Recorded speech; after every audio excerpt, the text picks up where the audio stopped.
Kecha va kunduz Abdulhamid Cho'lponning mashhur romanidir. Asarda eski jamiyatdagi adolatsizlik, ayollar taqdiri, erkinlik va ma'rifat g'oyalari yoritiladi. Voqealar Zebi ismli qizning hayoti orqali rivojlanadi. U pokiza va samimiy qiz bo'lsa-da, eskicha urf-odatlar sabab ko'plab sinovlarga duch keladi.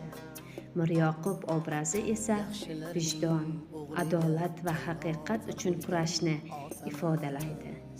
Cho'lpon jaholat va adolatsizlikni tanqid qilib, ilm-ma'rifat, inson qadr-qimmati va erkinlik g'oyalarini ulug'laydi. Asarda inson taqdiri, jamiyatdagi muammolar va ezgulik uchun kurash ta'sirchan tarzda tasvirlangan.